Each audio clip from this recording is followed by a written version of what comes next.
तो चलिए दोस्तों, आज शुरू करते हैं हम लोग बीए सेमेस्टर 1 हिस्ट्री ऑनर्स। जिन लोगों ने रखा है ग्रेजुएशन में, तो उनका क्वेश्चन पेपर किस टाइप का पूछा जाएगा आपका एग्जाम में, आइए देख लेते हैं। ठीक है, तो हिस्ट्री ऑनर्स जिन लोगों ने रखा है ग्रेजुएशन में अपने, बीए सेमेस्टर 1 हिस्ट्री ऑनर्स का कोर पेपर 1, इसमें आपका फुल मार्क्स 80 होता है, किसी किसी यूनिवर्सिटी में 70 होता है, और 30 नंबर आपको कॉलेज की तरफ से दिए जाते हैं। मतलब कि पूरे के पूरे 100 नंबर होते हैं, जिसमें से आपका पासिंग मार्क्स 40% होता है। यानी कि अगर आपका 80 नंबर का एग्ज़ाम है तो पासिंग मार्क्स हो जाएगा आपका 32 नंबर। 32 नंबर लाइएगा तभी आप इसमें पास होइएगा। और कॉलेज की तरफ से 20 नंबर दिए जाते हैं, उसमें आपको 8 नंबर लाने होंगे। ठीक है, अब आइए देखते हैं। 3 घंटे समय होंगे, 3 घंटा समय हो जाएगा जी। और यहाँ पे इंस्ट्रक्शन दिया गया है कि किन्हीं 5 प्रश्नों के उत्तर दें जिसमें प्रश्न संख्या 1 अनिवार्य है। Answer any 5 question in which question 1 is compulsory. 5 प्रश्नों के उत्तर देने हैं जिसमें प्रश्न संख्या 1 आपका अनिवार्य है। अब आइए देखते हैं। तो पहला प्रश्न है, निम्नलिखित में से सही उत्तर का चयन करें। Choose the correct answer of the following. इनमें से, और प्रत्येक प्रश्न आपका 1 नंबर का है।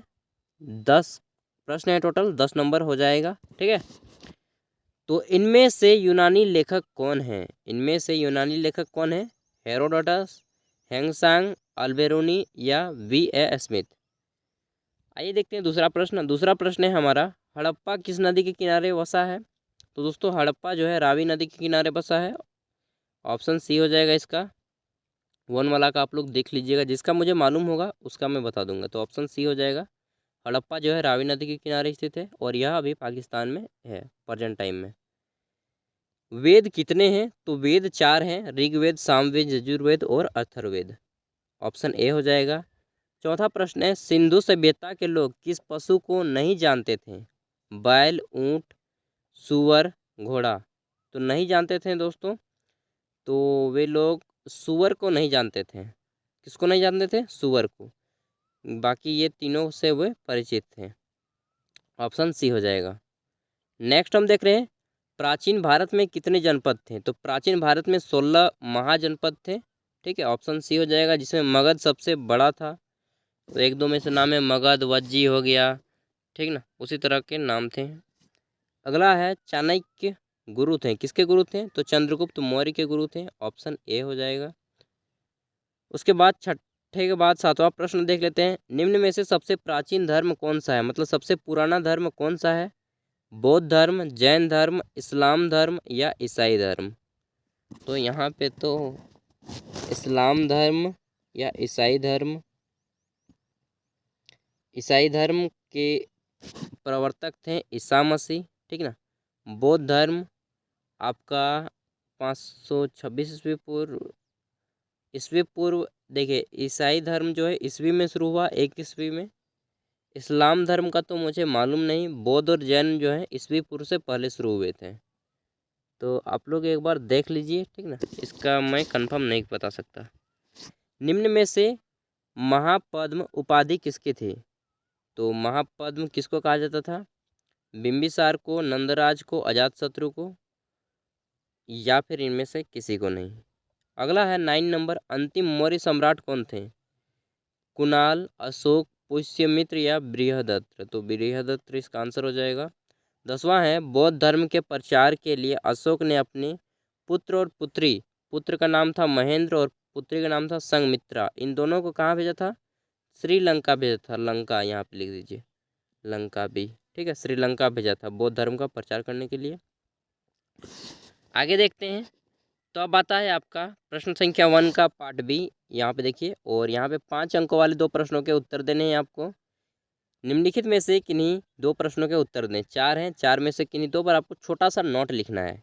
और 5 अंक का प्रश्न है, मतलब कि इसको आपको लिखना है कम से कम कितना पेज? इसको लिखना है 5 अंकों के प्रश्नों का 1 खड़ा पन्ना का 1 साइड, मतलब कि लगभग 100 शब्दों में।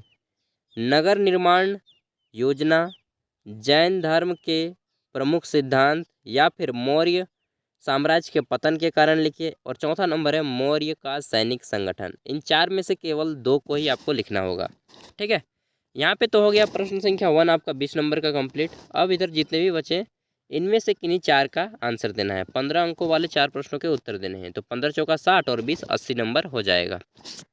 पहला है आपका, प्राचीन भारतीय इतिहास के पुरातात्विक स्रोतों का वर्णन कीजिए। Describe the archaeological source of ancient Indian history.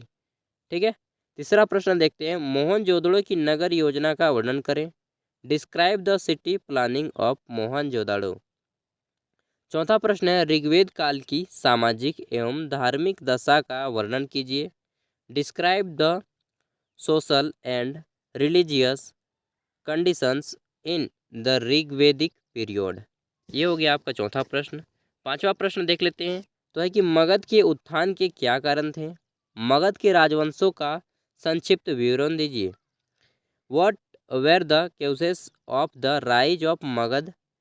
Give brief description of Magadh dynasties. तो मगध के बारे में बता दीजिए कि मगध, अभी जो मगध है, मगध की राजधानी पाटलिपुत्र वर्तमान पटना में स्थित है और यह सबसे बड़ा जनपद था। वही बताना है और क्या बताना है। बौद्ध धर्म की शिक्षाओं के बारे में आप क्या जानते हैं। What do you know about the teaching of Buddhism. सातवां प्रश्न है आपका, चंद्रगुप्त मौर्य भारत का प्रथम राष्ट्रीय सम्राट था। इसकी विवेचना करें। Chandragupta Maurya was the first national empire of India. Discuss. 8 number है आपका, अशोक के धम्म से आप क्या समझते हैं। उसने धम्म प्रचार के लिए किन साधनों का प्रयोग किया। What do you understand by Ashok Dhamma. Ashoka's Dhamma. What were the means which he adopted for its propagation. तो ये हो गया आपका अशोक का धम्म। धम्म मतलब होता है बौद्ध धर्म। ठीक ना, बहुत सुने होंगे, धम्मम बुद्धम शरणम गच्छामि, धम्मम क्या क्या बोलते हैं जी। सातवाहनों के शासन के अंतर्गत दक्षिण भारत के सामाजिक, धार्मिक और आर्थिक जीवन वर्णन कीजिए। Describe in brief social, religious and economic life in south India under the Satavahana. Satavahana बता दीजिए। सातवाहन के नाम के पहले अपनी नाम का पहले अपने माता का नाम यूज किया करते थे। जैसे कि सातकर्णी जो था वह लिखा करता था गौतमी पुत्र सातकर्णी, तो अपनी माता का नाम पहले जोड़ दिया गौतमी। वही सब बताना है और क्या। तो थोड़ा थोड़ा हिंट आप लोग, बहुत ईजी है। 10वां प्रश्न है, पुष्यमित्र शुंग की उपलब्धियों का वर्णन करें। Describe the achievement of Pushyamitra Shunga. ये हो गया आपका 10वां प्रश्न, अंतिम प्रश्न। देखिए दोस्तों, आप लोग अभी सेमेस्टर 1 में हैं। आप लोगों का अभी सेमेस्टर 6 तक की यात्रा करना है। 6 पड़ाव हैं और यहाँ पे जितने भी 6 सेमेस्टर हैं सभी के प्रीवियस ईयर क्वेश्चन पेपर, सभी के प्रीवियस ईयर क्वेश्चन पेपर आपको हमारे चैनल पे उपलब्ध मिल जाएंगे, क्योंकि आपको यहाँ पे ग्रेजुएशन और एमए के रिलेटेड सभी प्रकार के previous year question paper upload किए जाते हैं। तो ज्ञान सागर चैनल को सब्सक्राइब कर लें और जितने भी इंपॉर्टेंट क्वेश्चन हैं आप उसे एक नज़र देख लें, ताकि आपका एग्ज़ाम में इसी टाइप के प्रश्न आएंगे तो आप इजीली आंसर दे पाएंगे। अगर आपका कोई दोस्त ग्रेजुएशन कर रहा हो आपके साथ, तो उन तक भी वीडियो को शेयर कीजिएगा, क्योंकि आपके दोस्त का जो भी ऑनर्स होगा यहाँ पे क्वेश्चन पेपर मिल जाएगा। क्वेश्चन पेपर यहाँ पे सभी प्रकार के अपलोड किए जाते हैं। ठीक ना, और कुछ भी दिक्कत हो तो आप हमें कमेंट कीजिएगा। बाकी बता ही दिया कि 5 अंकों के प्रश्नों का उत्तर आपको लिखना है 100 वर्ड्स में। 15 अंकों के प्रश्नों का उत्तर आप लिख दीजिए लगभग 250 वर्ड्स में। ठीक ना, 250 वर्ड्स मतलब कि एक खड़ा पन्ना का दोनों साइड और दूसरे खड़ा पन्ना का एक साइड, इतना काफ़ी हो जाएगा। अगर आप इससे ज़्यादा लिखेंगे तो आपका संभावना रहेगा कि स्पीड नहीं है तो एग्जाम में प्रश्न छूट जाएँ, तो प्रश्न छूटने नहीं देना है एग्जाम में। And thank you for watching this video. Bye bye, फिर मिलते हैं नेक्स्ट वीडियो के साथ। चैनल पे पहली बार आए तो सब्सक्राइब कीजिएगा, अपने दोस्तों को शेयर कर दीजिएगा एंड बेस्ट ऑफ लक, अच्छे से एग्जाम दीजिएगा। ठीक है।